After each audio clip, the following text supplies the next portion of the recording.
Welcome to Pure Hustle Podcast. I'm Mike. And this is Orlando, and we're on episode 151. 151. That's crazy. I cannot believe that we are at 151. And here's the thing. I wanted to bring this guest on for 150. Like, I don't know, 150 sounds like a special date, but I wanted to make it more special. 150 plus one. That's right. So it's one better than 150. But here's the thing. We have so many amazing guests. And you know, he really reached out to us back in the day when we were like, I mean, we're still small creators, but we were like really small, like, you know, a few, I don't know, maybe a couple hundred subscribers, and was willing to take a shot on us on his show. And we're talking to somebody who's been in the reselling game for a long time, drops a lot of knowledge, helps a lot of people in multiple ways. And so we're grateful to have him on, finally have him on. Hopefully he'll be a recurring guest. But want to welcome Reezy Resells on to Pure Hustle Podcast. Reezy, what's how up? You doing? What's up? Good. What's up, guys? Finally. I know. It took us a little bit.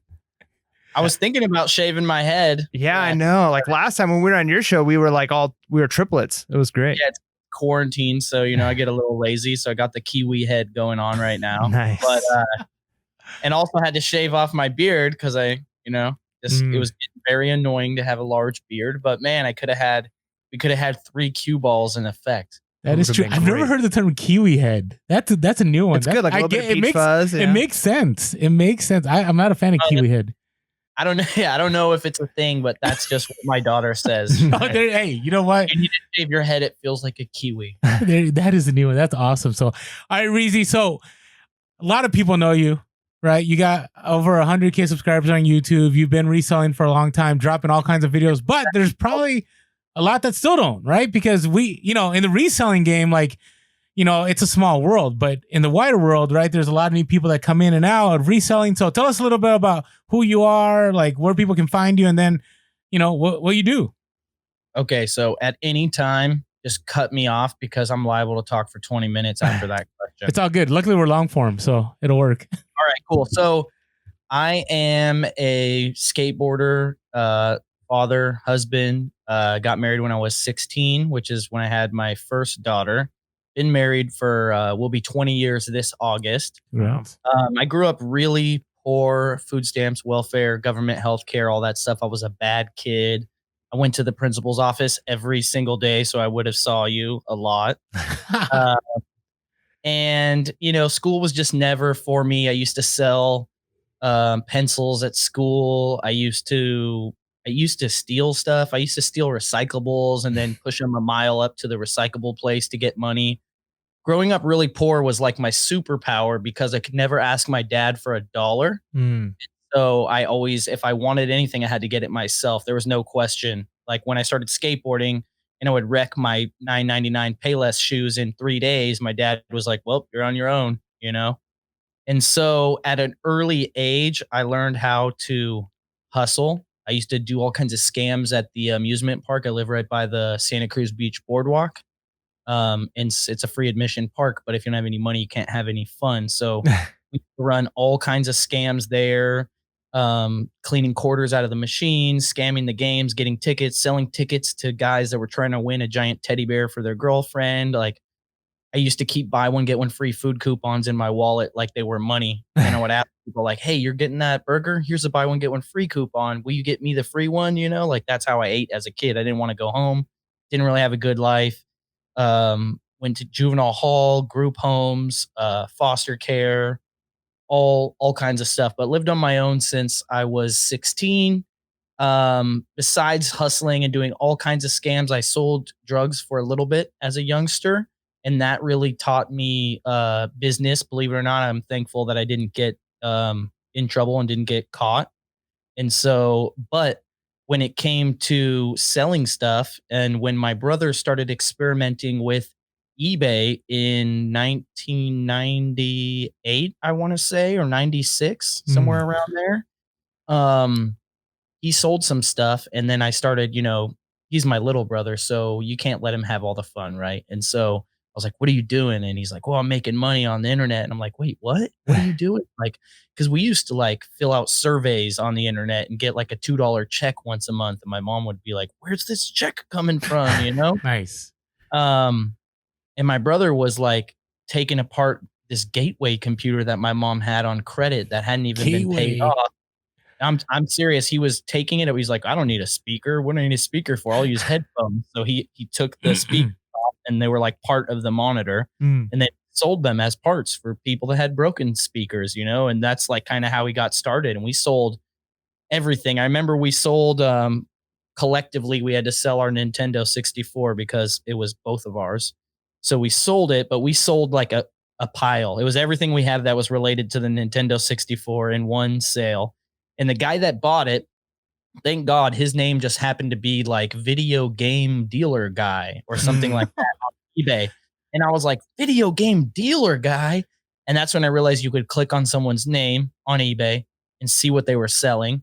And then you could see, I don't think I even knew how to do sold research yet, but then I realized it and I was like, wow, not only can I see what he's selling, I can see what he sold. Mm. And I can see what he tried to sell and didn't sell. And then I can sort them.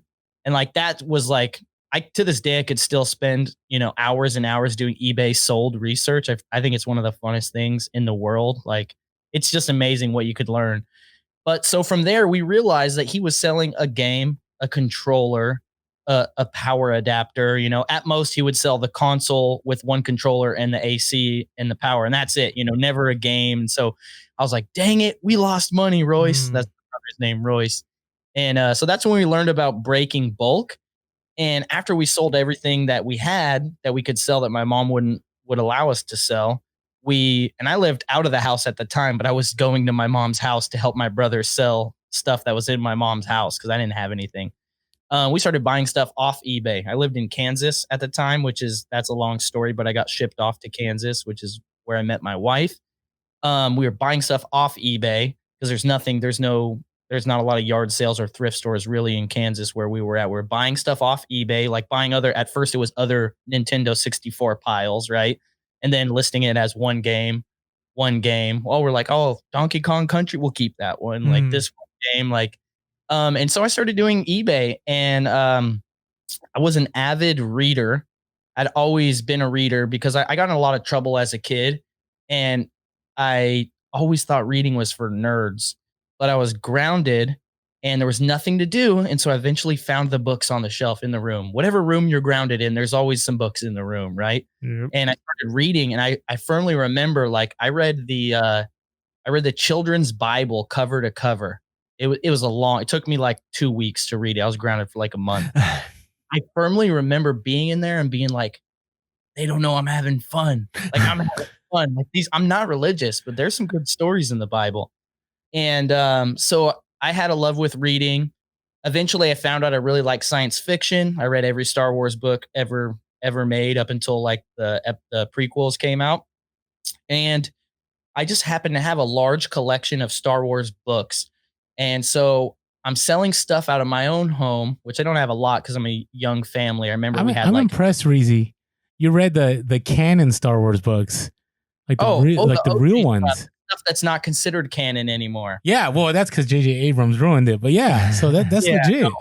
Yeah, shout out to my real Star Wars fans. All right, anyways, keep on. Sorry. Yeah, let us know. Are you down for the Jedi, or are you a Sith? I want to know. Comment below. I want to know who I'm talking to here. But anyways, so I just remember we didn't have a lot of stuff. We had, like, as a young family, we were still on that, like, you get your tax return, your earned income credit, you buy a new car. Car that we had would basically break every year. And we had like a 26-inch color TV and a vacuum. Those were like our prized possessions. But I had all these books, and I was addicted to the Star Wars books. I would buy them when they came out brand new. I was waiting for them to come out. They'd come out. I'd buy it. I'd go read it, put it on the shelf. And I was like, why do I need 27 Star Wars? I don't need these things. They're just sitting here. I'm not going to read them again. And so I listed them on eBay, starting at a penny at an auction. And I was amazed when they sold for like 75% of the retail value. I was like blown away. Like, in my mind, I knew like electronics, video games, those are worth money, like DJ equipment. Like, I knew that was worth money used, but never did I think used books would be worth. I did zero research. I just put up for a penny. Like, those are the real exciting auctions. And it sold for 75% of retail. So I was blown away. And that's when I realized that there was money in used books. So that kind of got stored in the back of my mind. And then later in life, I'm still selling on eBay. I'm making like $500 a month grocery money, going to flea markets. We live in California now. I'm selling stuff I know about, right? I'm not too much of like, picking up the random thing. I mean, I start to learn about like, industrial lab equipment or really obvious stuff that I would look up, I would find. But for the most part, it was still video games, consoles. Like you could still pick up Super Mario Brother 3 for like $1 or $2. Not everyone knew it was money. And it was still worth like $20 right there. Super Mario Brothers 3. That if you're an eBay seller or a video gamer for a long time, that should kind of like date it for you. Because now you see Super Mario Brothers 3 at a flea market or a yard sale, they're not selling it for less than $10 and they're probably trying to get $20 for it, right? And so I know the prices went down a little bit now that there's like virtual console and you can buy all that stuff online or whatever. But it was mostly just video games, right? And so I was going to thrift stores, buying what I knew. I would look up electronics because they're easy to look up. They all have model numbers, and I would see people occasionally with a lot of books. And I at first thought they were people who worked at the thrift stores. And I would say like, oh, hey, you're putting these books out. Can I look at them? And they're like, no, those are mine. I don't work here. And I'm like, whoa, really? You mean you are a customer and you have a cart with 50, 75 books in it? Like, what is going on? Like, what are you doing? And then they would clam up. They didn't want to have any kind of casual conversation at all. And they would clam up. And then when I saw that they were using technology, it had a PDA, which later on I would kind of like hide out and try and stare at it from the back and find out what they were using because they wouldn't tell me anything. And this was before YouTube came out. This was before the iPhone was invented. I still didn't have enough money to own a cell phone. And so I was like, oh, it's a Dell PDA, like as a PDA, like for people that don't know, like using like personal digital assistant, a pocket PC running Windows CE. I don't know. And it had they were scanning the barcodes with the laser beam. And that's what set me off because I've always been a tech dude. And I was like, dude, that laser beam thing has to be at least like $100, if not like 300. And then they got the PDA. And so in my mind, I was like, okay, they're using like a $200, $300 thing to scan these books, which are 50 cents at the thrift store. And they have a cart full every couple days. And they don't want to tell me anything. These guys are making a lot of money. And that's just where I went right away. And so I went home, started researching, scanning books on Google, all that I could ever find, no matter how I typed it in, scanning books. And I wasn't thinking scouting. And like my Google foo is pretty strong. Right. Like there's nothing I can't really find or I would consider that I couldn't find even back then. But I was looking for scanning books, book scanner. All that would ever come up was like how to DIY your own flatbed scanner to digitize books. Like there was nothing. I couldn't figure it out. I didn't even really know what Amazon was at the time. I vaguely remember in high school, I think, or right after high school, someone I know had like purchased some CDs on Amazon. And I was like, you bought CDs off the internet? Like real ones? Like that's weird. But I didn't know what it was. And I tried to no avail. I'm talking like weeks of like staying up till 4 a.m. trying to figure it out. And I could find nothing. So there was no YouTube. There was no gurus. There was no ebooks about it. There was nothing. I couldn't figure it out. And it was driving me crazy. So I resorted to, okay, I'm just going to ask. I'm just going to ask every single person I see. And hopefully I can find a breadcrumb trail somewhere. Reezy, hold on, let me stop you a little bit. No, go ahead. So much value in what you just said. I mean, I don't know, Mike, when's the first time you checked out somebody's username on eBay to see what they were selling? It wasn't until I was reselling for a little while that I thought to do that. But yeah, that's a genius tip. I mean, if you're brand new, like you wouldn't think about that, and you just happenstance. And not only that, I would say I just got lucky because the dude's name was, I don't remember the exact name, but for lack of remembrance, video game seller guy, right. I sell video games, like video games and more. And back then there wasn't that many sellers like there are now, right? So whatever you saw that guy selling, you could probably pick that up and make good money. So I'm pretty sure that's what you did. Yeah, I learned a lot. Man, there was so much differences back then. You could put .com in your eBay name. And really? You could drive traffic off of eBay to your own selling platform by having a .com and Okay, so you're OG eBay. Like you're like money order eBay. Oh yeah, Like- no, fully. People would send you cash in the mail sometimes. I didn't know that about you, Reezy. I thought you were just a full Amazon guy from the beginning, but No, it was all eBay forever until I seen people selling books, and I just didn't know what they were doing, right? So I resorted to asking people, and I would just get shut down. I had some nasty confrontations with people. You know, people are so like the nicest confrontations would be you ask them and they act like you're invisible. And imagine two grown adults and one of them's acting like the other one's invisible. It's infuriating, and it's like, you know, it's hard to maintain, you know, a casual repertoire with someone when they're acting like you're invisible. And I'm like, I'm even asking store workers, I'm like, what's he doing? Where's he selling these at? You but know? think And about like, that, Reezy. That was before YouTube. That was before like, I mean, man, remember when Reseller started hopping on YouTube, man? Like people were not happy. Even until now, you still get it. We still get it. Like we get those comments all the time. So that was a different time when people had gold mines on them. Yeah, protective of their knowledge for sure. yeah, I'm just trying to not be an evil reseller. All right, so All the muggles say you're an evil reseller. I'm like, no, I'm one of the good resellers. I help people.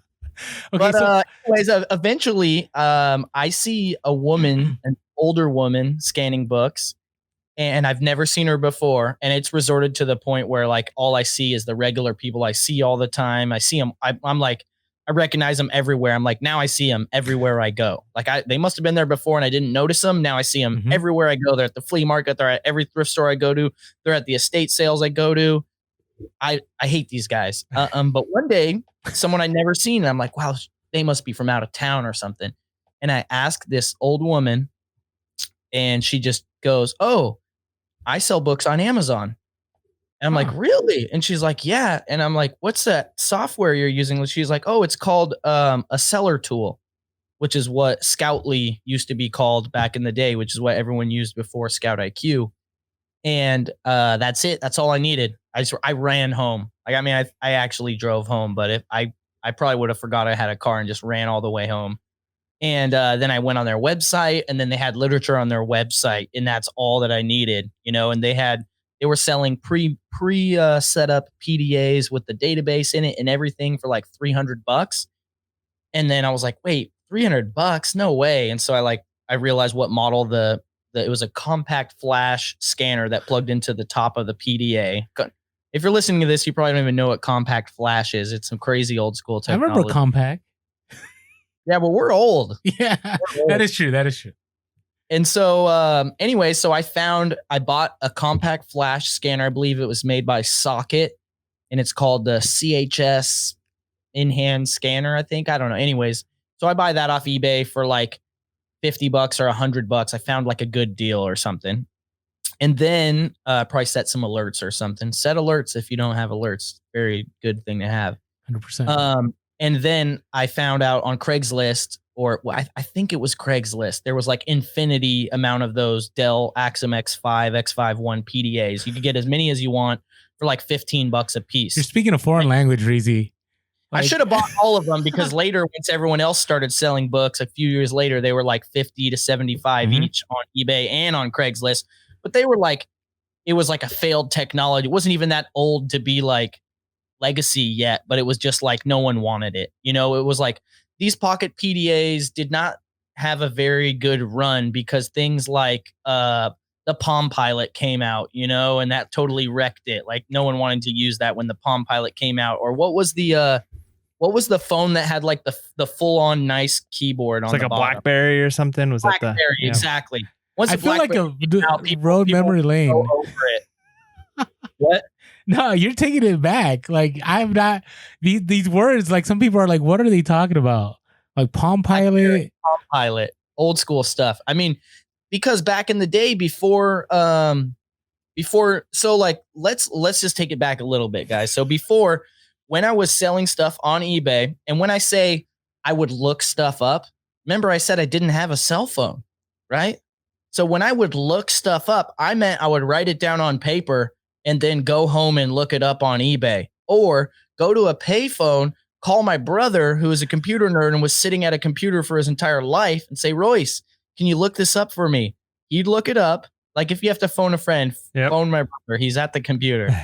And he would look it up and then tell me. He would look at the solds and he would tell me, he's like, is it new? Is it like whatever? You know what I mean? That's how we did it. You called it having a rabbit. When you had a rabbit, that means you knew someone who was at a computer most of the time and you could call them to look stuff up for you. And that's how people did it back in the day. They would, you know, write the numbers down on paper, then go into the library and use the computer or whatever. Anyways, so found out what they were doing, got my setup, and then within like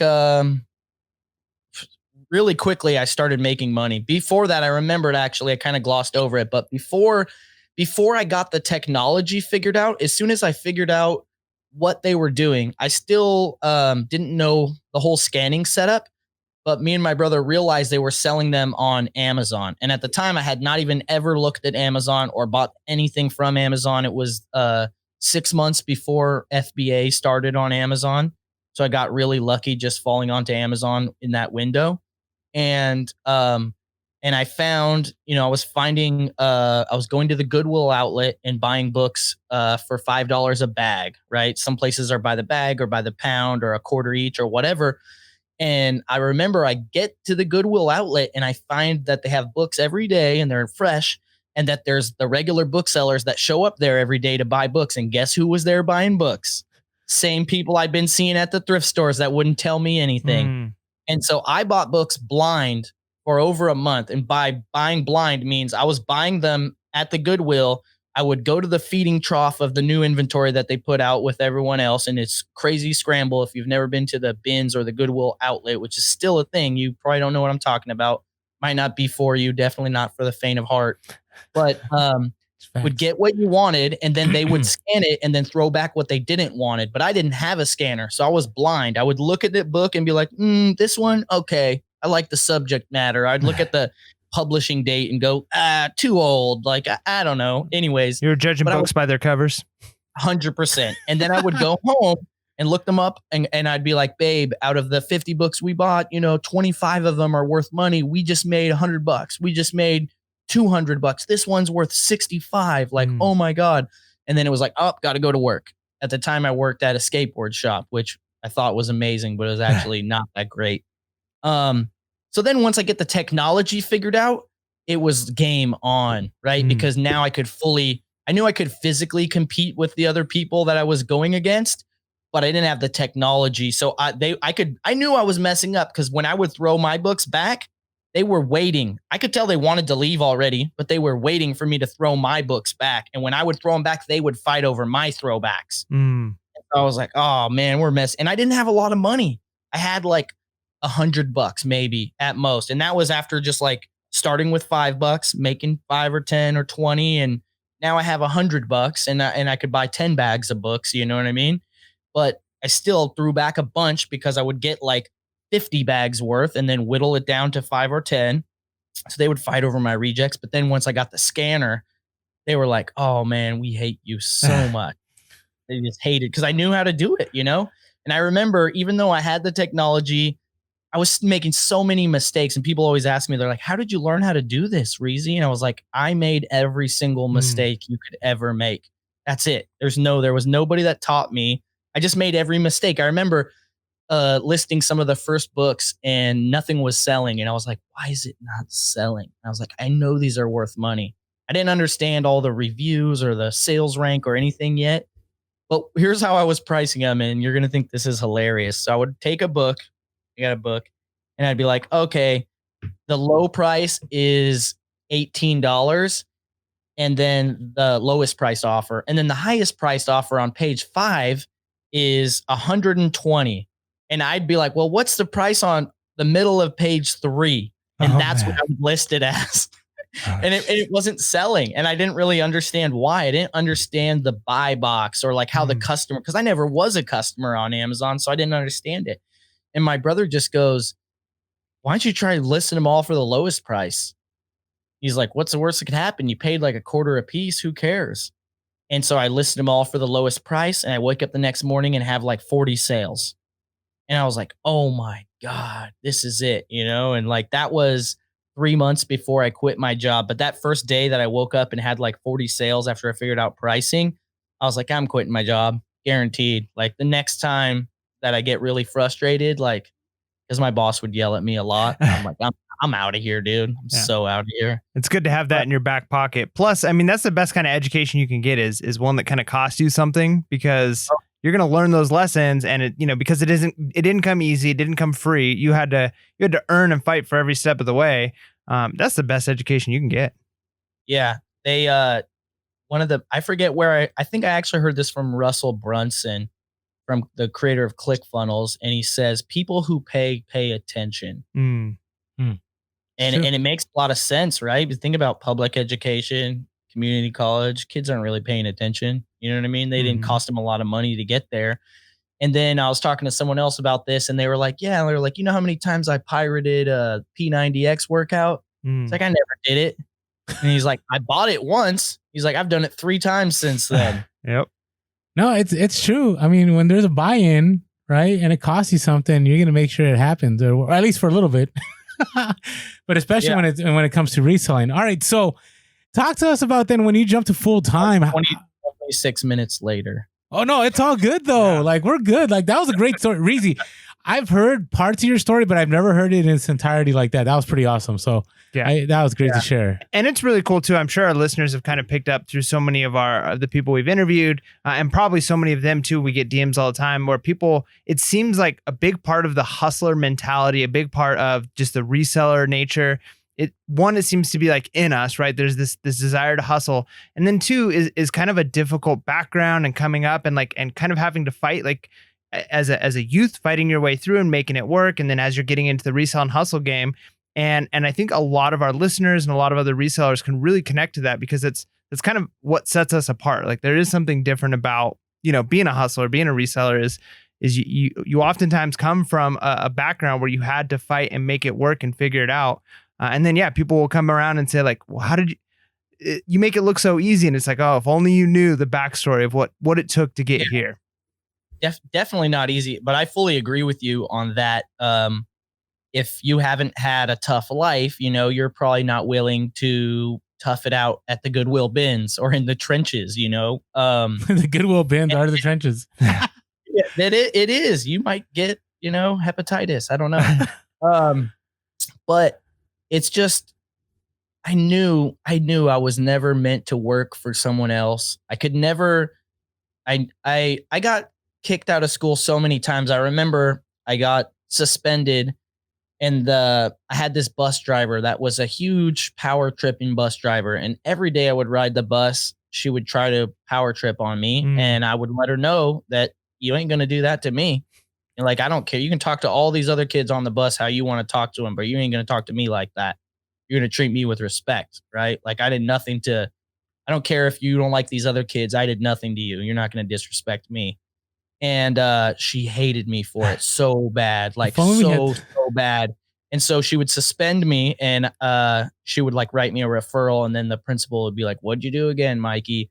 But I have all the referrals still from my childhood. Oh my goodness. And it says, Michael refuses to submit to authority. She wrote it again and again and again, this exact phrase. And she's exactly right. I do refuse to submit to authority. I refuse to let anyone tell me how to live my life, or to get only what's put in front of me. And I'll never forget how bad it made me feel to have to ask for permission to go to the bathroom, or just how some teachers treat students they just treat them like second-class citizens, right? Like as if I'm the authority here, student, and you need to earn my respect. And I had maybe a handful, maybe like 3 to 5 teachers that were amazing in my entire life. And I went to a lot of different schools, like 4 or 5 schools some years. And those teachers that were compassionate and caring and understanding, I didn't get in trouble with them one time the entire year. And I'm talking about, I was in the office every day for the entire year of every other class. And what's the difference? You know what I mean? It's they didn't make me feel like a second-class citizen. They gave me respect from day one. You know what I mean? They understood difficulties. And so if that's how society's going to be, I got to control it myself. And I just can't I can't just exist. I want to thrive, and it's not possible with these scraps that you're giving me. See, if I was a vice principal still, I would bring you on for one of our professional developments for our teachers. Because seriously though, like all the time, and not to get too off track, but all the time, whenever I had a teacher that caused problems in the classroom, it was because they mistreated students and they couldn't handle the kid. But the teachers that were willing to, I don't know, use the word respect, but were able to engage the students or develop a relationship, went farther, way further. Like I never had those kids in my office. Like that teacher would always be like, I took care of Orlando. Don't worry about it. Like we're good. They just had a rough day. Something happened at home. Da da da da. It was always easy to manage. So I'm glad if there's any teachers listening. Thanks, Reezy.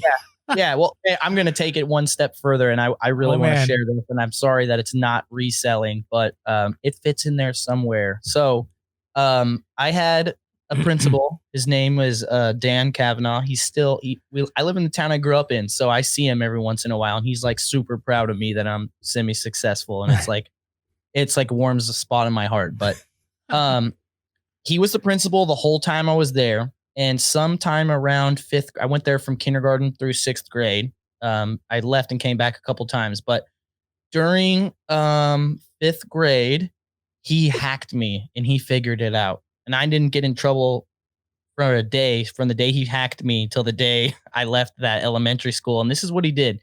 He knew what I valued the most. What I valued the most was my friendships and my peers and their opinions, right? I valued it a lot, like a lot of kids do. I wanted to be popular, right? Or at least with my circle of friends. And he knew I was poor. I was that kid where like I couldn't go on field trips if someone didn't pay for it, you know? So like when they're like, oh, it's going to cost $15, I like make eye contact with the teacher and she's like, would nod, you know, like I got you, you know, and whether the teacher was paying out of their own pocket or what, I don't know to this day. But he brings me into the office one day, and not just me, it's me and 3 of my best friends. And we all show up and we're like walking in the hallways together. We're like, what did they find out? Like, what do we do? Like we would do so much stuff. We had to kind of trying to figure out what they might have known about, you know? And we're like trying to get our stories right and trying to figure out all the possibilities. We get into the office and we're like, so what do we do? And he's like, none of you guys are in trouble. This is all about Mikey. And I'm like, great. What did I do? And he's like, you're not actually in trouble today.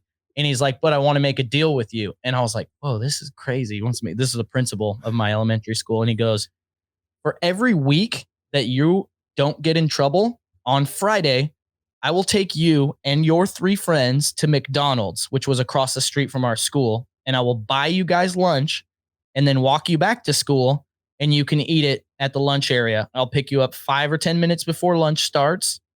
And that's the deal. And if you're good, that's how it works. We left that thing, and all 3 of my friends were like, well, if you mess this up, we are going to mess you up. And it worked. I never got in trouble ever again the whole time. And to this day, I always think about how genius that was, or how he had to figure that situation out and hack it, and how he probably paid out of his pocket for that McDonald's or whatever, but it kept his office free and kept me out of his hair. And just think how easy and how simple that solution was. But if you're not creative and you're jaded and you just want to take things as a head-on situation, always be confrontational, you know, how these other teachers treated me, it would have never happened. 100%. It's just so good what you said. It's true. I don't know. I feel like we're on an education podcast, but I would always tell teachers, like, go to the ball games, go to the plays, go to the things that they care about. And if they see that you care about it, and you the next day go, hey, great job. Even if the kid like struck out at the baseball game, hey, man, it was awesome seeing you. Man, that goes 100 miles. Like you win those students over, right? And then you can teach them. But this is not what this podcast is about. And some of these kids, their parents aren't showing up for those 100%. events. My parents, and I love my mom and I love my dad who passed away, but they went to maybe 2 sporting events the whole time me growing up, right? And I didn't grow up poor, but my dad had Parkinson's and my mom was always working, so I was a latchkey kid. And so yeah, I mean, those teachers, I still call my basketball coach probably once a month. Just, you know, he's like a second dad to me, you know? So I totally get it, Reezy. So that's good. Right. Now, the other thing I wanted to, that was a good story. I really appreciate you trying to. Yeah, no, I always tell people that story. I think it's a great insight into understanding not just children or education or whatever, but just as a from a management standpoint, maybe, Yeah. or just what's the creative solution from this that literally takes pennies and little effort and creates a perfectly seamless solution, Mhm. like that you're not thinking of. Agreed. Now, the other thing I want to share with reselling is like you talked about Google and the fact that you were willing to put in whatever it took to figure things out. And I really believe that separates the sellers that continue and stay on and are full time and never go back. Because, comes a certain point where like, yeah, courses are good. We're not against courses, right? But there has to be something in you that's willing to want to get that information whatever way you can get it, right? And you were able to do that. So I think that was great. So congrats. Yeah, thank you. You guys wanted to talk about going full-time reselling? Yeah, that was my next one. So talk to us, because maybe you had the life, like maybe you went full time and like you only worked 5 hours a day and life was good. No. No, all right. So talk to me about how it went down, because we get that question all the time. Read the 4-hour work week. It didn't work out. Yeah, there you go. Sorry, Tim Ferriss. Great book though. Lots of stuff to learn in there. Just don't think a 4-hour work week is realistic for most people. No. So like I said, I was semi-comfortable in the ability to generate income. And when I say I was comfortable, because I had figured out how to get the books cheaply, how to figure out which ones were worth money and how to price them, and sell them on Amazon. My financial needs at the time were very, very low.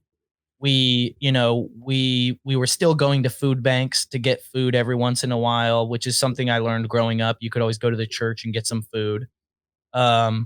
We were still, eating terrible food like Hamburger Helper and stuff like that. That's just really, really cheap. I had a beater car. We lived in a $1,000 a month 2-bedroom apartment that was falling apart. It was so bad that I told my landlord we were going to move, and he just goes, "Well, what if I just charge you $850 a month?" And we ended up staying for like another year after that. Wow. And so we didn't travel, we didn't go anywhere. Our financial needs were very, very low. And my wife was a CNA. She was like working in nursing homes, taking care of elderly people. So we could live off of her paycheck, right? I didn't need to make any money. But I mean, we might not be able to afford groceries here or there. Or we might have like a bill that almost gets shut off, but not quite getting shut off. But we were all right. That's kind of like how I grew up too. So it seemed normal to me. So when I say it wasn't super risky, everyone has a different level of comfortability, right? And so for me, I'm like, hey, this is not risky at all. We can already pay the bills without me, making $500 a month for us. But then I actually did quit my skate shop job. And I remember this was the most money I ever made in my entire life, was working at this skate shop. I made $750 take home every 2 weeks. I was on salary. That was my take home, right? I had actually moved up from working retail there to actually becoming a salaried employee. So then I left that, and then we started going ham on the books, right? Just buying as much books as we could. But very quickly, I realized that books are like real estate. It's a catalog business. You need a lot of inventory, right? Now I know an average bookseller sells about 1% of their inventory a day. Back then, I wasn't measuring anything. I wasn't even paying taxes yet because the websites weren't reporting to the government yet. This was before eBay and Amazon were required to work with the IRS and everything. So, and I tied up all of my money right away in books. And then I was like, well, maybe I can lower the price. It wouldn't make them sell. You know what I mean? So then I lowered the price on a bunch of stuff, still didn't sell. So then I moved it back up to match the next lowest price, right? I was like, they're not selling any faster. No reason to lower the price, right? And I needed more money to buy more books, right? Stuff would still sell, but if you're not buying 100 books a day, you're not going to sell 30 a day. You know what I mean? If you want to sell 30 books a day, you need to have like you need to put like a lot every single day. I'm not going to do the math right now, but anyways, So you would buy, let's say you buy 500 books, you sell, I don't know, 30 or 50 on the first day, but then the next day you sell only like, I don't know, 10. Then you sell 5, then you sell 3. Suddenly you're selling 2 a day, 1 a day, 1 every other day, 1 a week, which is great because, you know, a week ago you sell a $70 book that you bought for a quarter. That's amazing, but you can't really live off that if it's not consistent. But I knew it was working, so I needed more books, and we had no real money except for the only, like, I was like looking at our budget and I was like, where is this money going to come from? I need to buy more books. And I had already like sworn off doing anything illegal long before then. I had kids and stuff. I was like, I can't risk anything like that. And so I was like, you can't not pay rent. You can't not pay bills. You can't not pay gas. You, what are we going to do? And I was like, the food budget. I was like, this is, so we spent like $300 to $500 a month on food or something, groceries. And I was like, we could go to the church more. We could like go to a different church every week. And if we really needed food, we could go eat at the homeless shelter, which is something that I did a lot as a child. I had several Thanksgivings at the homeless shelter. We weren't homeless. My parents were just drug addicts and had no money. And so we would go eat at the homeless shelter every once in a while.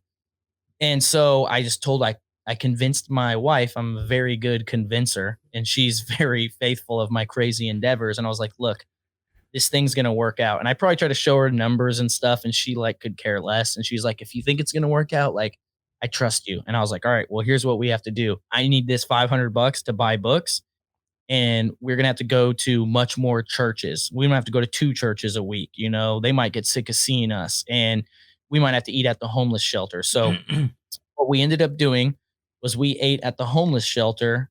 So for 30 days, we ate 1 meal at the homeless shelter a day. And we also went to 1 to 2 churches every week to get groceries for our house. And from saving that $500, I was able to roll that into buying books at the Goodwill outlet. And that's eventually what grew our business to the point where we didn't have to do that anymore. But everything was like accidents or like a product of the environment. Like I remember our house was like the Library of Congress, books everywhere, books falling over. Just, we had 5 tons of books in an upstairs 2-bedroom apartment. The floor was sagging in the area where we had all the books stored. Oh. And I was still wrapping books every night. And during the book season, during textbook season, we were selling like over 100 items a day, merchant fulfilled, 150 items a day. So it was every single night, me and my wife wrapping books till 2 or 3 in the morning.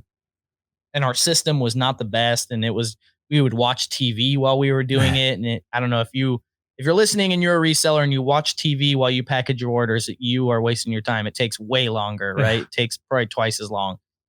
And I'll never forget it. My neighbor was a great friend of mine from high school. He just comes over one day and he gave me a deal I couldn't refuse. He needed $500 to pay rent. And he just goes, hey, I'll wrap books for you for the next 30 days if you give me $500 right now. And I just go, deal. You screwed up, buddy. You screwed up big time. Deal, shake. Here's the money. You screwed up. I literally told him, I was like, you screwed up. And he's like, dude, I had to give you a deal you couldn't refuse. I needed this money. And so then we didn't have to wrap books for 30 days. And he, my buddy Mike, he's very system minded. And like he's a manager of a retail store, and he's a good manager. Like he reorganizes the store every week or so. You know, he figures out, oh, the customers do this over here, so let's put that over there. Like he's the best kind of store employee you could ever ask for. And he revolutionized how we were wrapping the books. He was like, oh, no longer do you put it in the bag, write the name, weigh it. He was like, put it in the bag, write the first initial and the last name, and do the next one and stack them all up, then peel them all at once, you know, then weigh them all at once. And then he's like, can you get the printing to do it through a spreadsheet so we could print all the labels at once? And I was like, I think I can. And so I figured it out. So he revolutionized everything and made the system way better. And then after that month was over, I didn't want to go back to wrapping books. So I ended up hiring him. I ended up hiring my dad to help. And that was the beginning of me hiring employees. And just like that same situation, I continued to source every single day for years and years until my daughter, who's 8, when she was born, that's when my wife stopped working. She worked until the day she gave birth. Then she stopped working for me in the book business. But at one point I broke my foot skateboarding. And so I couldn't go sourcing. I had a knee scooter. I tried. It just was really feeble. It was like I was no competition for anybody on a knee scooter. And so then I had to let that go, and I had to hire my brother and my friend to do my routes for me. If you're listening, you don't know what a route is. I don't know if you guys talk about routes, but um, we would go to the Goodwill outlet every morning, and then when that was done, it was like 10 to noon, and noon to 12:30, this thrift store A would put books out, and I had developed relations with them via giving them gift cards, via bringing them pizza, via remembering their name and their kids' names and smiling and all this stuff. They wouldn't put the books out till we got there, which eventually came into we go into the back room and get to scan what we want, and then what's left, we put the books out for them, and we can keep the shelves nice and networking, clean up the trash and everything. And then we go to the next thrift store in the same scenario. So we'd go to Goodwill Outlet, go to 3 or 4 thrift stores, then go hit Marshall's, then go home. That was our route every day. And I thought I had to do it myself until I broke my foot and I was forced to outsource it. And that was the beginning of me starting. Reezy Resells started shortly after that because I'm sitting at home with a broken foot. What am I going to do? And so I started getting onto social media. Nice. And when I started figuring social media out, then when my foot healed and I could start going out, I don't know if you guys seen like some of my oldest content, the like when I was Snapisodes? making videos on Snapchat and stuff. Yeah, exactly. The Snapisodes. Really need to retitle those videos and fix those thumbnails, by the way. Those would be much better. But to this day, people tell me those are some of my best videos. And I know why. It's because I was fresh to social media. I had never talked about the stuff I was talking about. A lot of people hadn't heard about it. Like I wasn't the first guy to talk about selling books on YouTube or social media, but I might have been the first guy wearing a baseball cap doing it, or the first guy that could wear a baseball cap backwards legitimately, like or the best thumbnails ever. Like your thumbnails are next level. You got to work on them, man. There's a lot of good videos hidden behind bad thumbnails that never got any love. People don't understand it. Someday I'm going to release a YouTube course, and that is going to be a hefty chapter on thumbnails. It's so true. Now, I want to talk a little bit about your business model, because I think this is something that, we're heavy eBay. We talk about eBay a lot. I do a lot of Amazon. I haven't been doing Amazon a lot. I've been doing some merchant fulfilled probably the last 3 months because of everything that went down. But, we were talking about this before the podcast about, Amazon, you kind of get this feeling of like, hey, I need to sell everything at a certain price. And if I don't get that price, I'm going to wait. But everybody has their own model, but on Amazon, I really only think one model works. But talk to what does your model look like at the moment? So currently we have a bulk book model, which means we have a warehouse with a forklift and we receive truckloads of books on pallets. We dump them onto a table, we sort them, we find the ones that are good for us to sell, and we box them up and ship them off to Amazon, selling them via Amazon FBA. Been doing a little bit of merchant fulfilled lately because of quarantine. Had really reduced for a while. They wouldn't even let us send non-essential items in, and still even now the shipping is really delayed on FBA orders. I'm sure you guys have experienced it. Everyone that's a customer of Amazon has ordered something and then seen it like a 30-day ship notice, and you're like, wait a minute, I pay to get my stuff in 3 days, buddy. But no, it doesn't matter. It's not coming. So merchant fulfilled was allowing us to get items to customers very quickly.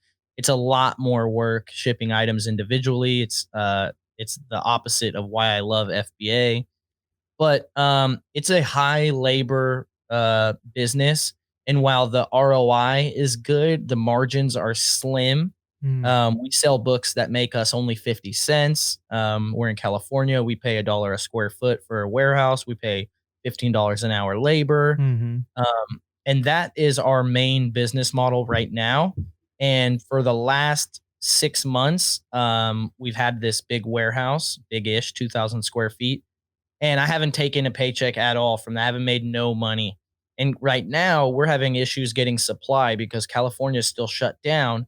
And we were very naive. We developed 3 different suppliers, all in the same region of California. And of course, they're all locked down right now.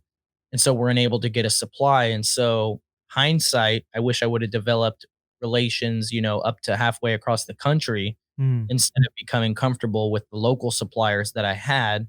Because then I might be able to get books right now, because right now we can't get books. Our warehouse is completely cleaned out. We sold everything we could ever think of that's in there. We did all of our quote unquote death piles. We have type ins and all kinds of stuff, books that don't have barcodes, things that take a lot longer to process. We've done everything. We've cleaned, we reorganized. We're currently sending out our very last shipment. It's like the opposite of a maiden voyage. It's about 6,000 books. It's going to be 4 pallets, I believe, 4 to 4.5 or 5 pallets of books. But our average profit is like $3 to $3.50. Our average selling price, I believe, is between $11 and $12. So it's a very tight margin business. Certain things, just it's the margins are so slim and labor so expensive. I'll catch my employees doing stuff and I'll be like, wait, what are you doing? I'm like, you can't pick that up again. That needs to stay where you put it. Like, we can't afford to be putting it down and picking it back up again. That will double the labor cost on these items. And since we sell items that make us 50 cents, it's not worth it, Um, and I haven't taken a paycheck. I also have a business partner for people that are listening that don't follow me so well. I have a business partner. We've been partners for a long time. And so when you have a business partner, you have, it's just more intricate, right? Yeah. If you guys are taking an equal draw or share or salary or whatever, you need to make twice as much to be able to pay each other. Or in our scenario, the warehouse is closer to me. He lives where you guys live in San Diego, 6 to 7 hours away from me. And so your profit share might be different. You might say, hey, I want to get paid as an employee for the time that I've spent there, but currently we're not there. We've still been growing it. And it's just, the whole COVID is so frustrating because we were like at the precipice of cracking this warehouse, and we stopped losing money after the first month, but we weren't making enough money to where I felt comfortable taking it out, right? Because what's the point of taking money out if you might have to put it back in on a rainy day? Yeah. It's just not enough to really like take it out and do anything, right? And so we weren't losing money, but we weren't, cracking it over anyone's heads. And we were just getting there to the point where we could do we were just now getting to the point where we could do 3 truckloads a month. And our goal was to get to 4 truckloads a month, because when we're like, okay, we can suffer through to where we learn how to efficiently do 4 truckloads a month. And when we do 4 truckloads a month, then we can hire another employee, because we have 2 employees plus me. And I do all the processing and the back end and management and whatever. But then when we can get a third employee, then they can focus on processing, making shipments. The other 2 employees are sorting the raw books into keepers, scanning them with barcode scanners. Then we could really start figuring it out and going, okay, now let's get to 5 trucks and let's get to 6 trucks. And when we get to 5 trucks, maybe we can pick up some part-timers to work on the weekends, and really start, then we can get pallet racks and, store stuff up higher and do all this stuff. And then we got hit with COVID, we got no supply. So now, we learned a lot, but we're still starting back over at square one. And so to be like fully honest with everyone, we might go out of business. If we can't get a supply in the next 2 months, we're probably going to have to shut it down, because we haven't had any inventory for 7 weeks. I've already laid off, 60% of the workforce.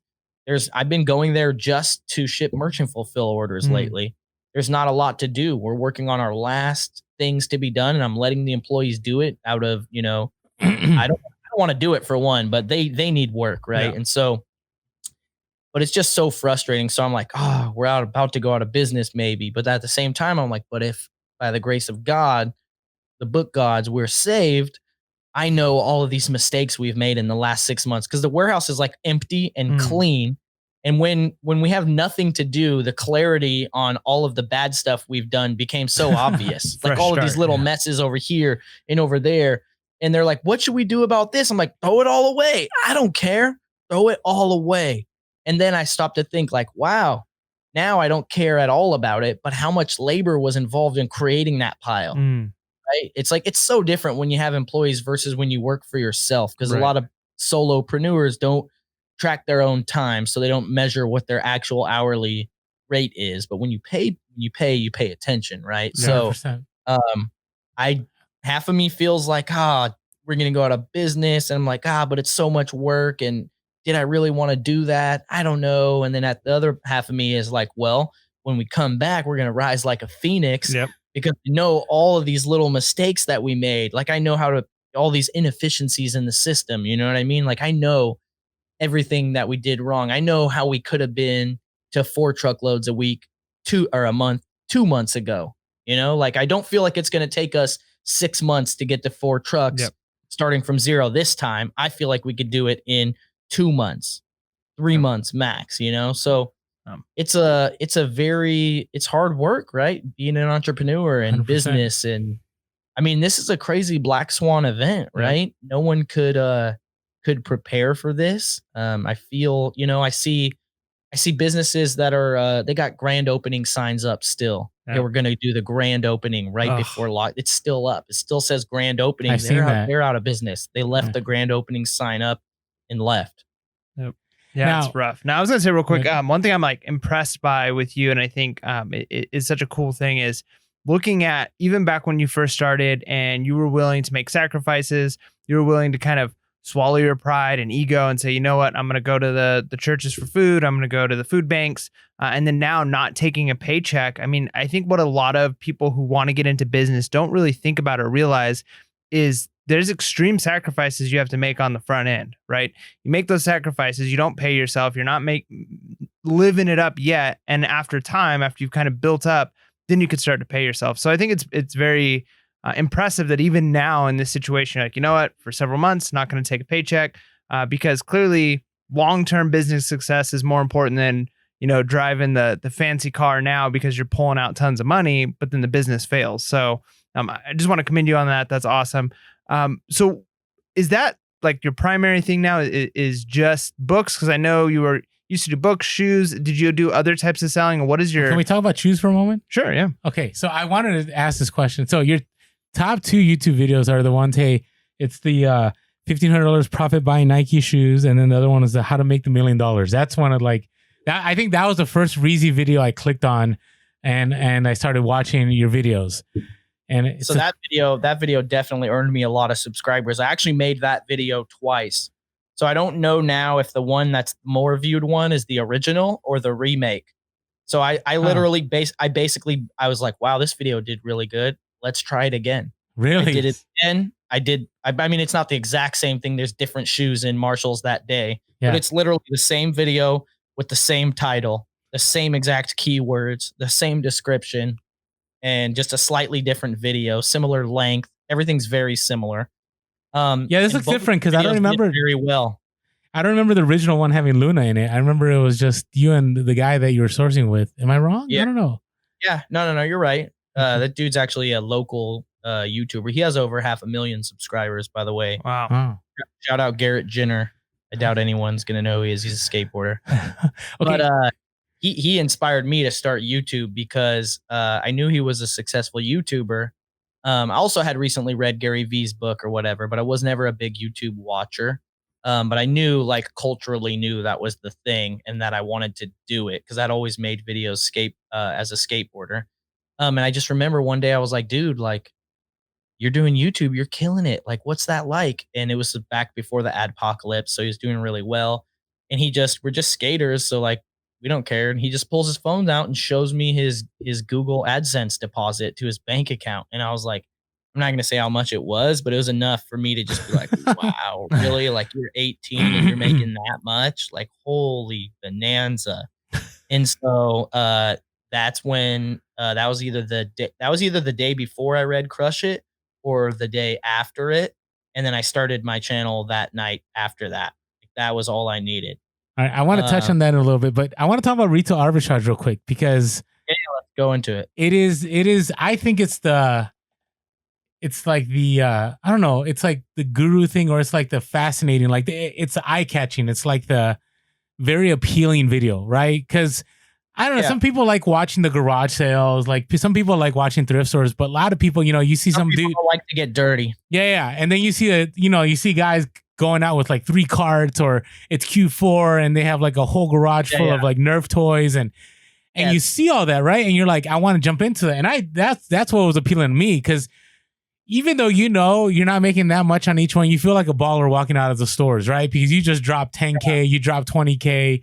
It's not profit, but you're like, look at me, right? And Mike's looking at me kind of silly, because Mike always thought retail arbitrage is funny. He always, because I still believe in retail arbitrage, but I've lost a lot on retail arbitrage. And we talked about this. So give us some takeaways on retail arbitrage, and things that you thought you wish you applied. Starting first, I just want to touch on the psychological aspect of why it seems so appealing, and why I will probably forever make a big retail arbitrage video every once in a while, because it brings people into the fold. Whether or not they do that, if it gets them to watch some more of my videos and they find something that I do that's worthwhile for them, then maybe it works out. But I think not everyone has that garage sale mentality. And there's kind of this like, oh, you're cheap or you're bummy mentality that goes along with yard selling, right? Like, 'cause some people literally can't afford clothing, so they buy their clothing at the garage sale, which is kind of what's attached to that. But everybody goes to retail stores and everyone's bought a good clearance deal. So everyone has some kind of relation with that, like everyone's like, it's not a faux pas to be like, someone's like, dang girl, your outfit looks good. And you're like, got it for half off. You know what I mean? Like no one's ever going to think you're bummy for that. You know what I mean? You're going to get like a high five for that. Right. And so I think that's why retail arbitrage videos are appealing to the average person, but it's a very expensive game. And if you don't do your homework, you could lose a lot of money. I think the biggest tip that I have for people that are going to do retail arbitrage is don't marry your inventory. And this is probably true with all kinds of reselling, but when your inventory's, the difference between yard sales and thrift stores is that stuff's cheap. When you buy something that doesn't work out from the yard sale or the thrift store, you could throw it away. Who cares? It costs $1, it costs $5. But when you have 15 pairs of shoes that cost $40 each, that's like a real math problem that you have to do. And you're going to be like, wow, this is like a car payment worth of stuff. And so when you buy a pair of shoes or 10 pairs or 100 pairs for $40 and an effort to make $20 on each pair, and half of them shortly due to competition, due to market price or whatever, get to a price where you can make your money back. And I don't believe that the wise thing to do is to hold out on the price unless you have some kind of expert knowledge about why you think this is going to go up in value. I think it's much more logical to assume it's going to go down in value because the supply is likely to increase. If you don't have like exterior expert knowledge on the demand and why it might increase, you have to assume the safe assumption is that the supply is going to increase. It just is, right? And so if you can sell it, right? You can't control what you sell an item for, right? I mean, you can list it for whatever you want, but that doesn't mean it's going to sell for that price. But if you buy items that have enough demand to sell, you can choose when it sells by pricing it at the market price. And so you have to have the humbleness to accept a break even and even consider that a win, and to be like, well, I bought these for 40 to try and make 20 profit, but I had to sell them for 55, which actually the payout was 40 and I broke even. You have to consider that a win because you learned something for free, right? Because the reality of it is you could sit on them for 3 months, 6 months, and that $40, you don't know what's going to happen at all in that time period. You're just hoping that it might go up so that you could sell it for more in that time period. Those 6 months could come by and guess what? It didn't go up.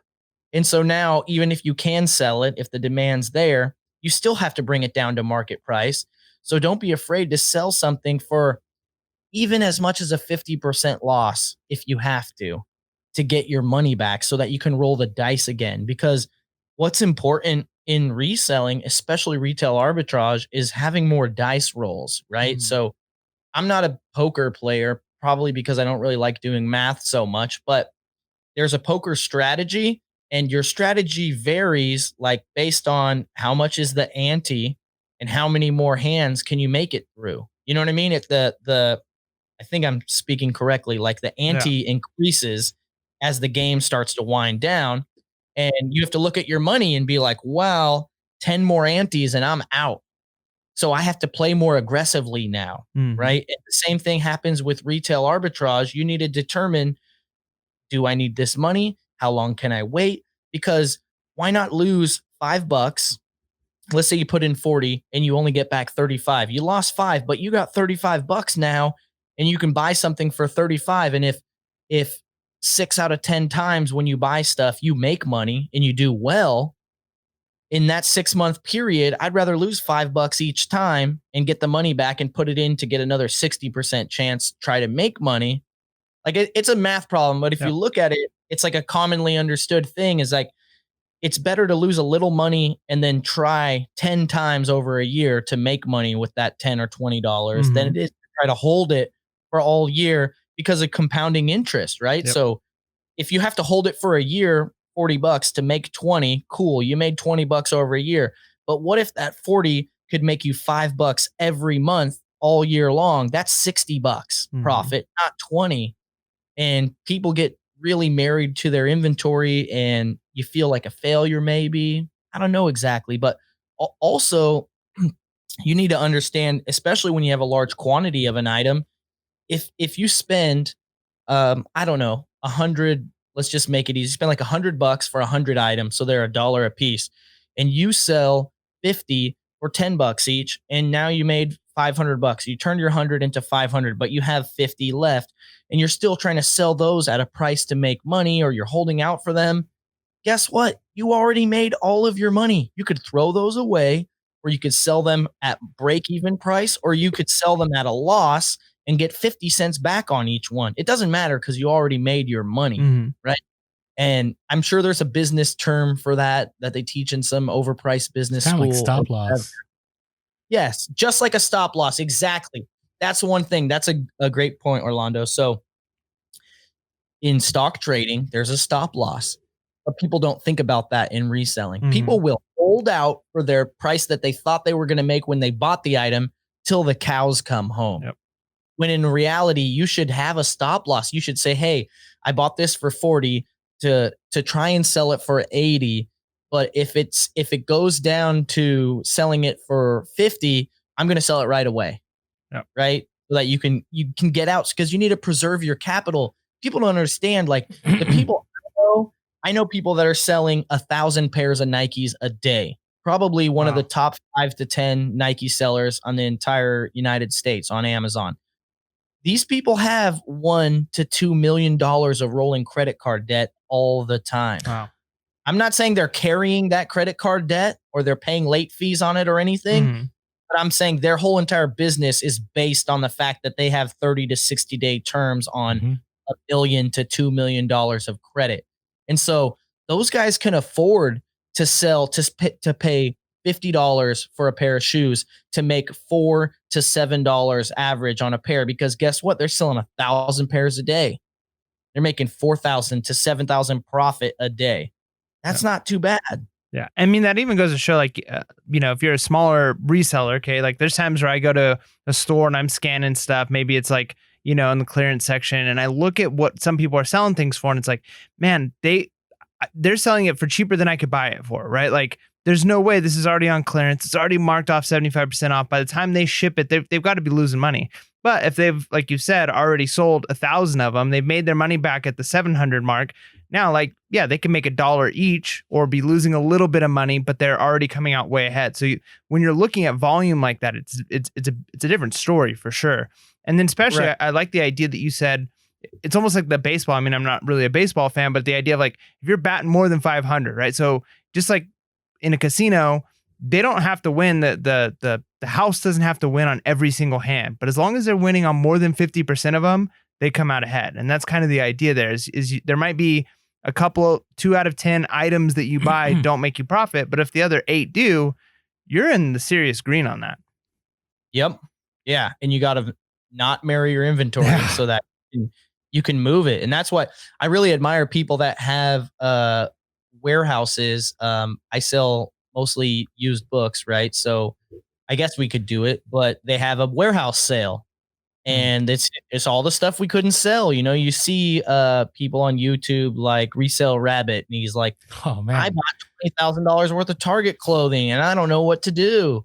And I'm being a little bit of a headline reader because I didn't watch the video. I just read he the sold it title. like $1 a piece just to get rid of it. Yeah, exactly, at a warehouse sale, right? Yeah, because I saw the next video was like, I sold $40,000 of Target clothes. That's what he does. Yeah, I'm sure he made money, and like, I mean, that's a whole nother conversation, but not my business model might not be your business model, and it might not work for you, but there is so many ways to make money on the internet. Like, it's like taking the red pill, right? Like, we see it now. It's just everywhere. Like, I can't not talk business with people. You know, like I have IRL friends that they'll like invite me over for a barbecue and they'll be like, all right, you can come over, but you can't talk business. And I'm like, should I even come over? They're like, no, bro, serious. Like, my girlfriend's dad's there and he's like the VP of a big company. And I don't want you like creeping him out. And I was like, oh, be cool, bro. Don't worry. But like soon enough, I'm talking to like this big VP and we're like deep in conversation. And, you know, they've known him for 2 years and never heard him talk like that. But when you talk to people and you're excited about stuff and they're excited, like, it's just what happens, you know? And I see it everywhere. I see so much opportunity. Like the other day, I'm waiting in line to get into Target, 45 minutes to get into Target. I'm sitting there. I'm like, I got stuff to do. If that guy at the front of the line would sell me his spot for $20, I'd buy it right now. And so then I was like, man, there's a business model right there. Quarantine line setting. Yep. The entrepreneur. Or even water bottles in line, right? Like, there's got to be something. Oh, dude, when I went to Italy, and we talked a little bit about this pre-show, but there's so many hustlers on the tourism stuff. Like, I couldn't wait to get home from vacation to just hustle, because all that was around me was all the local hustlers in Italy, just everywhere. And like, €1, they're selling you water. And it's like, some of them even like have it frozen already. So you're like, you're waiting in line an hour to get into this, you know, arch or whatever it is you're waiting for. And there's no water anywhere. And this guy got water for €1. And you're like, dude, that's the easiest sell ever. I'm like, bro, you could have sold me it for €2. Where they're offering €2 and I'm bargaining them down to $1. And they're like, nope. And I'm like, fine, then we'll take our money somewhere else. And we walk away. And then he's like, okay. You know, and I get it for €1. But it's like, in my head, I'm like, I bet they're filling it up with tap water and then super gluing the lids on. Like, it's just the hustler in me. I just can't, you know what I mean? Like, we're buying like little trinkets at the Eiffel Tower. My daughter wants like these little keychains. I'm like looking them up on eBay and I'm like, I can get a pound of these keychains for $2 and you want to buy one for $5? And it's like, yeah, that's what she wants right now. Or like, it's the hottest day in the world.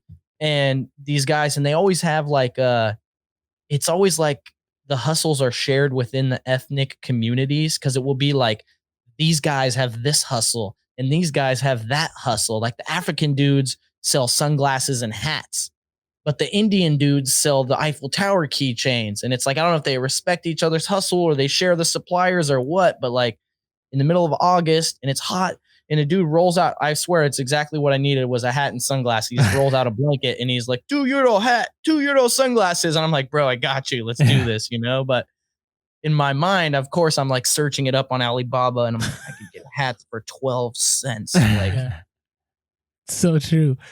All right. So talk to us a little bit about work-life balance. Now, your daughter homeschools, and I saw something you're going to like do a Q&A about how you guys homeschool, which is you guys were like in a perfect position with everything that goes down. So everybody that's saying they're miserable homeschooling now, you guys are like, what? That's what we do. Right. And so, right.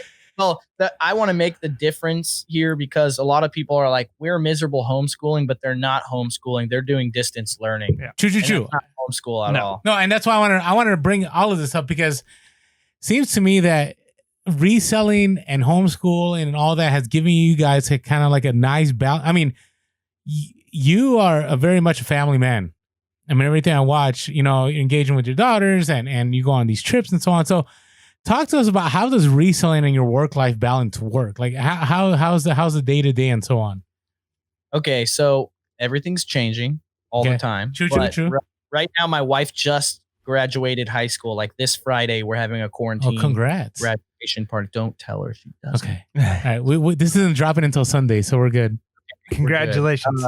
I'm still trying to figure out how to have a quarantine graduation party. But anyways, hopefully I didn't say it too loud. I have headphones on, so who knows how loud I'm talking.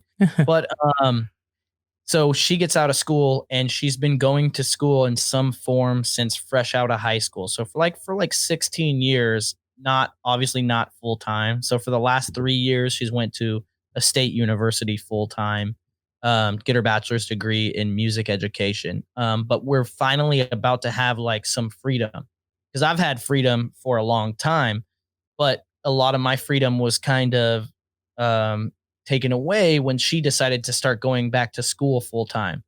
So my daughter's 8. When she was 5, she started going back to school full time, but from 0 to 5, she didn't work at all. And so we had a really free, if we wanted to go on a trip, we would go to Disney. We live 6 hours from Disneyland and we have an annual pass, and we would just, let's go to Disneyland, like 3 p.m. in the afternoon. Like, okay, let's go. 2 hours later, we're in the car going to Disneyland, just random, right? But ever since she started going to school, we couldn't do that.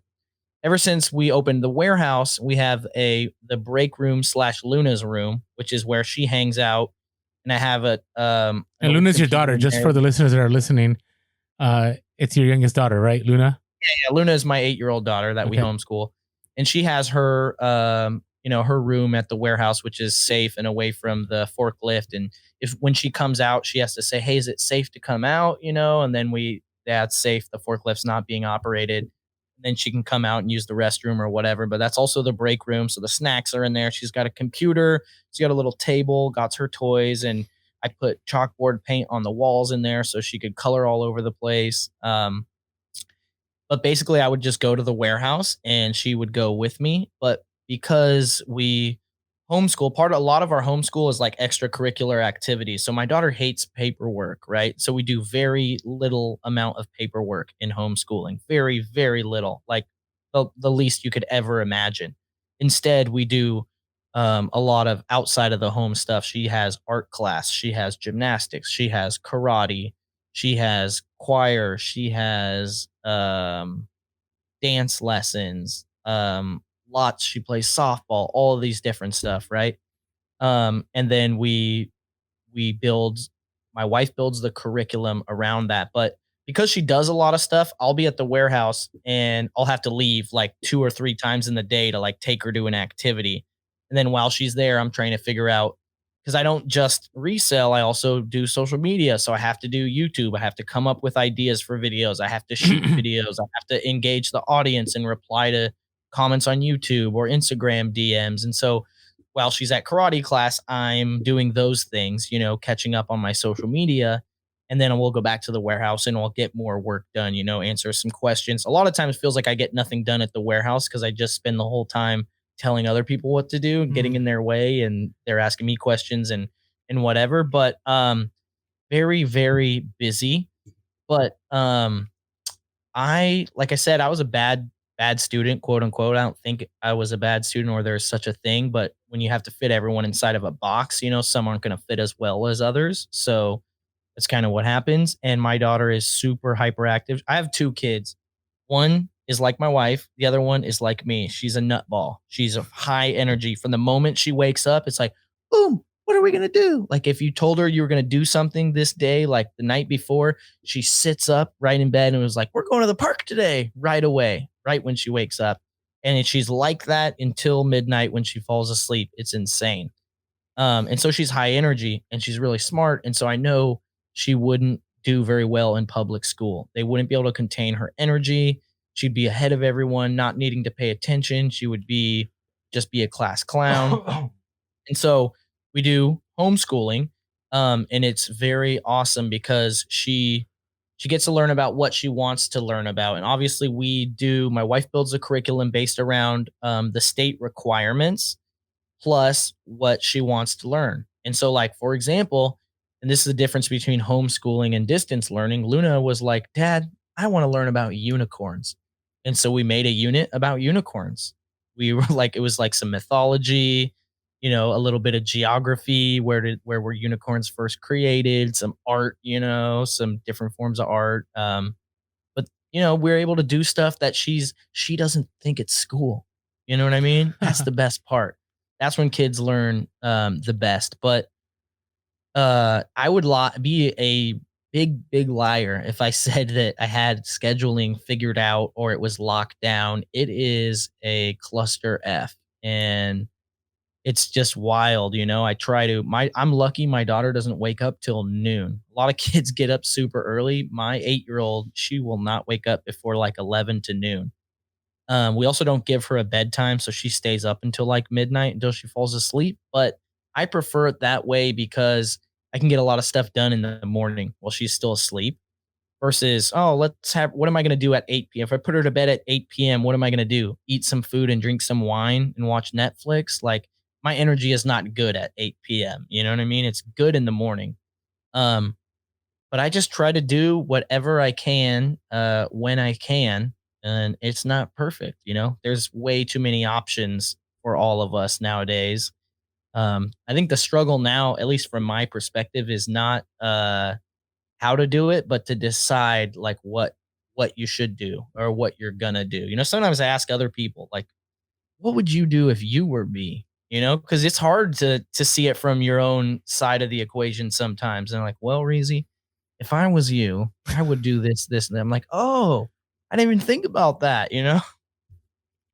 No, that's good. I mean, it's good to know because, I always, until this day, I mean, I've been full time for 2 years. I got my two boys. I mean, and I think you would agree, probably one of the best things about reselling is the time freedom.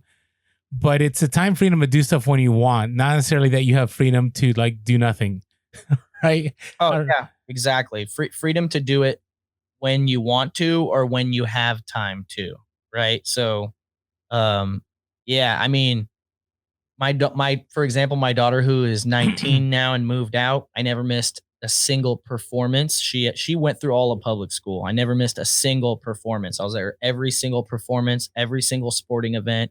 I was giving her friends whose parents weren't there rides to the sporting events. Wearing all the gear, cheering it up. I'm not a sports guy. I don't like sports. I could care less. But if my kid's playing, you better believe I'm Mhm. going to be cheering. And I always thought that was the most important thing. I've told people, I'm like, you couldn't pay me $1,000 to miss my daughter's softball game. And I'm not talking about an important game. I'm talking about any game. And some people don't understand that, and maybe it's because I grew up really poor, and when my refrigerator is full of food, I feel like I'm rich. I don't know, but some things just seem way more important to me than money. Yeah. No, that's awesome. I mean, we talk about that a lot that, probably any of us that are like natural hustlers or decide that, this is the route we want to go in life, we probably could make it to the point where we work 20-hour days and we're multimillionaires, but that's not what everybody wants, right? Like sometimes you got to find what you want. And sometimes that's, maybe a little less money, but more family time. And it's just really finding where you want to be as far as that goes. Man, it's been amazing having you on. One thing I'm interested in is where do you see, we've already heard that, things are a little bit tough as far as, with the warehouse right now and stuff. But overall, where do you see the reselling for Reezy in the next few years and then reselling in general in the next few years? So, great question. I don't know exactly how the bulk business is going to turn out for me. Either we're going to figure it out or I'm going to realize I hate it. And I don't know which one of those is going to happen.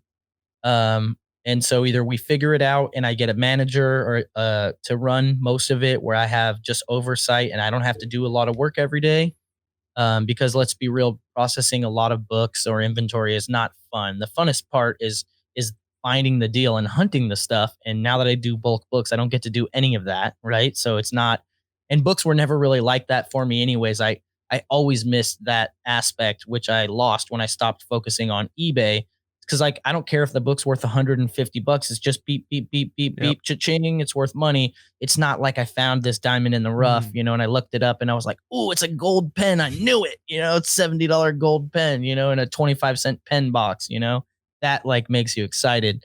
And so reselling, we've been talking, me and my business partner, a lot about trying to reduce our labor effort and our maybe outsourcing to different states, looking into doing wholesale, exploring other avenues of Amazon income that aren't as labor intensive and that we could outsource the processing to somewhere else. So maybe we would do wholesale and we would do all the in-house product research and primary processing, but then outsource, when we're shipping in repeat products, either direct from suppliers to Amazon or to a middleman, maybe somewhere in the Midwest with a cheaper warehouse. Maybe I have a friend that lives somewhere else that we could, pay to manage an operation and be a lot less. So I'm not too sure on what our reselling income will be. But content wise and social media wise, I want to continue to grow my channel. I don't have any specific goals, but because of coronavirus that happened and I started doing Instacart content. That was which my next blew- question. So I have 2 Instacart videos on my channel now that have over 150,000 views. And that happened very quickly. They were probably some of the fastest growing videos I had. They're in my top 10 views, and I have like 560 YouTube videos, which is insane. So for me, I'd be stupid to ignore that. And I think I kind of just realized a fundamental thing that people tune in to my channel to learn how to make money, to how to break the cycle. They appreciate my story, which I knew a lot about that, but for some reason, I always tied it in. Here's how I'm doing it and how you should do it. When the reality is like, oh, there's all these other ways to make money on the internet too, and I need to start documenting and showing those more. And so I'm going to continue to, for the short future, to make gig economy type stuff. So Instacart, DoorDash, Postmates, any of that kind of stuff, whatever I can do that seems like a good opportunity, I'm going to create content around that and share it with my core audience. And it's when it does well, it's really, I was just talking to my assistant and I was like, you know what? It's crazy because I'm making $30 to $50 an hour while I'm making the video, which is just insane. Then I get really good feedback from people, like more feedback than some of my Amazon content. Like I had multiple messages from people that were like, Reezy, thank you for the Instacart content. We didn't know what we were going to do for Easter. Now our kids had Easter because they wouldn't have had Easter baskets. We were all laid off, thank you.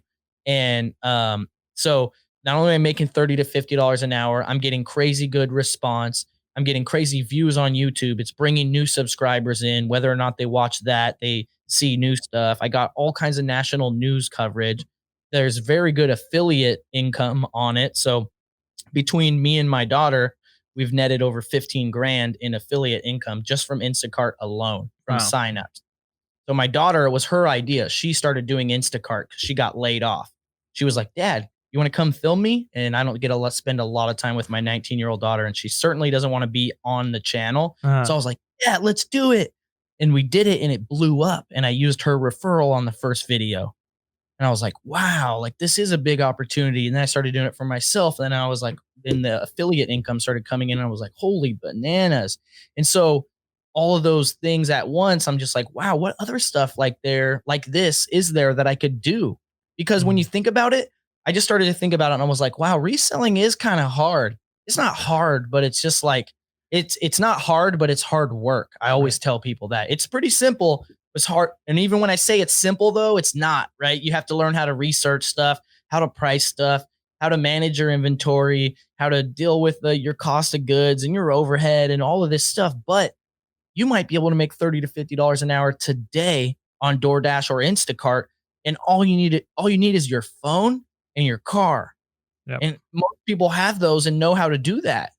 And so it's quite accessible to the average person. And I mean, a lot of people have told me, they're like, wow, you pivoted really well into that. It was like a natural, smooth transition.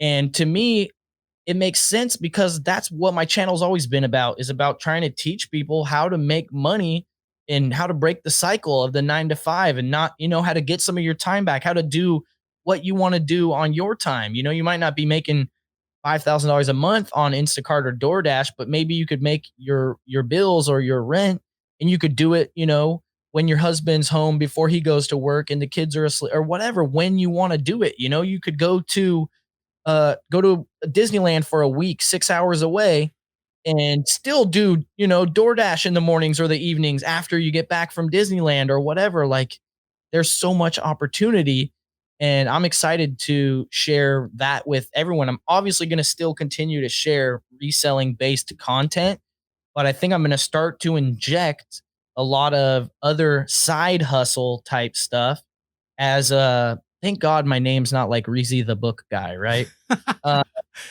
Well, that's why we decided on Pure Hustle Podcast, because it was the same thing. Like if we did a thrift, like if it was Reezy Thrift or Reezy Flips, like you're stuck. Yeah, you don't want to pigeonhole yourself.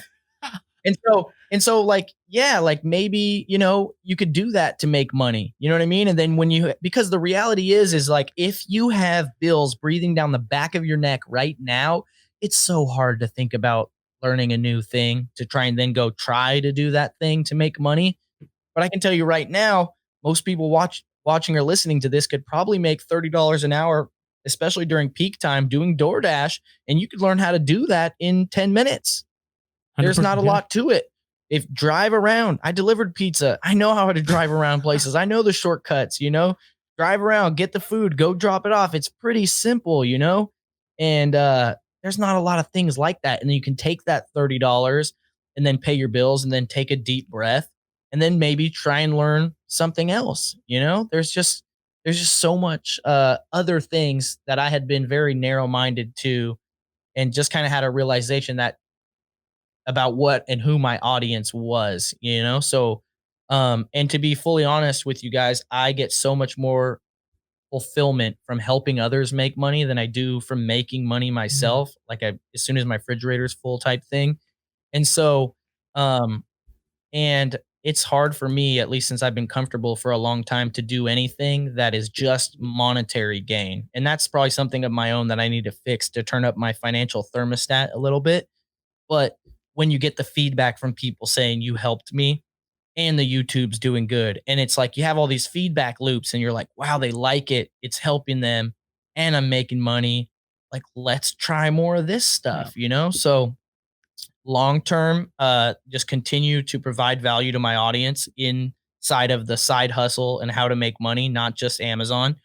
And then invest a lot of time and effort and hopefully more free time and some money into making more family videos. That's So awesome. what I really enjoy doing is making the family videos, because I make those for myself. I mean, I make them in a way that's shareable for other people, but I don't make an Amazon video ever. I'm not going to have my wife listen to this podcast. You know what I mean? I'm no offense, guys, but you know what I mean? Yeah. I totally get it. I don't ever make an Amazon video and rush downstairs and be like, well, I really killed it with this one, babe. You got to watch this. She doesn't care. She's heard everything I have to say a long time ago. Right. And so, but the family videos, we watch them in the living room on the big screen TV. As soon as they're done and they're ready to go, we watch them on the TV, and my real life friends watch them. My family watches them to keep up with us, What's that YouTube channel, by the way, Reezy, so people can go there? It's Reezy Fam Vlogs. Okay. Reezy Fam Vlogs. Also probably linked to my other channel, like on the side on the channel section or something. But here's a crazy story. When we went to Italy, we were recognized for our family channel.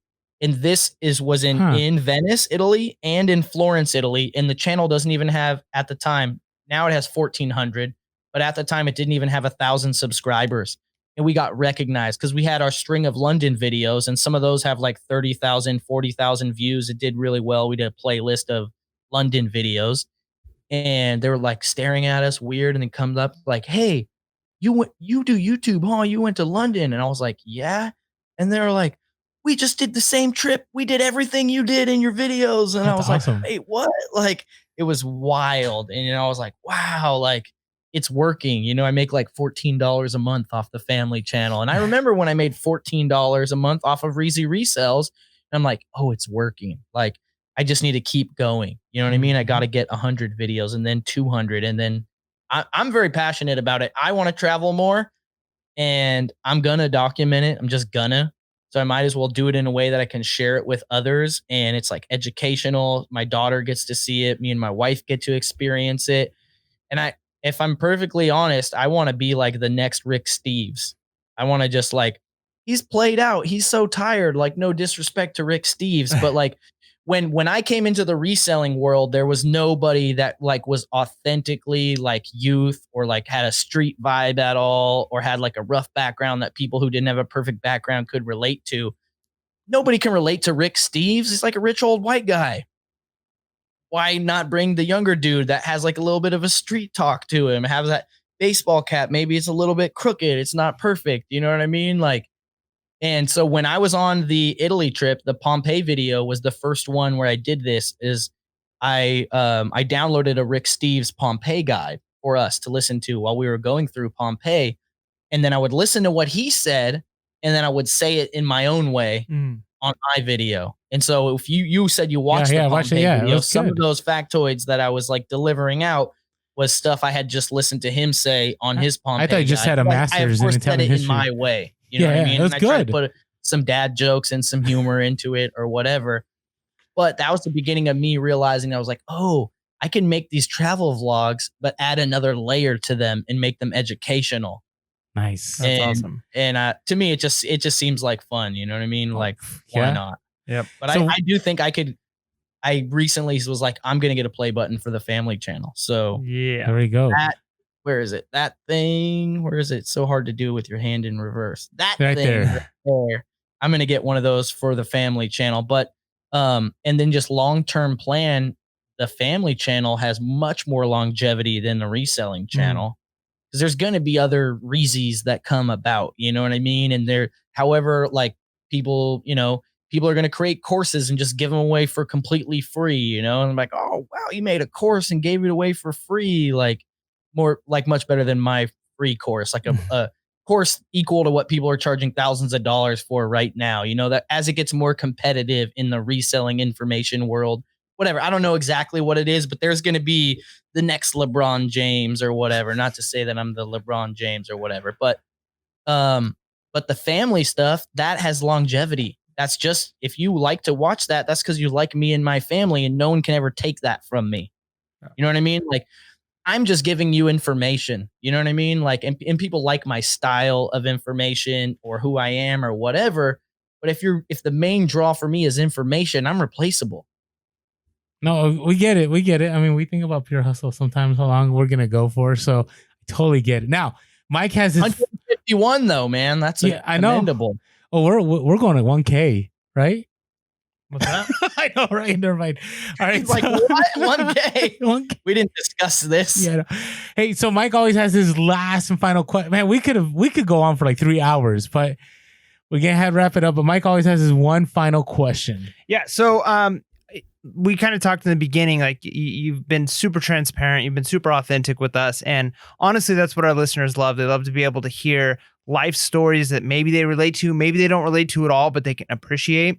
And so when somebody like you has had the background you've had the struggles you've had the success you've had, you clearly have a lot of value and information that you can give, more than just sell this for this price. So what I like to try and do is wrap it up into, like, if you can say like one piece of life advice that you live by, or a motto you live by, something you would let our listeners to hear and say, like, this is like the information Reezy would give to maybe a kid, maybe your own kid, maybe somebody who's just starting out in the hustle life. Like, what's the life advice, the motto that Reezy kind of lives by?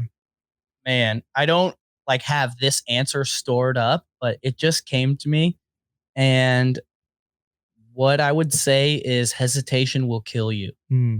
So if you have an idea with that, and I'll break it down, at least what I mean, because I guess that doesn't really mean too much, but if you have an idea, try it.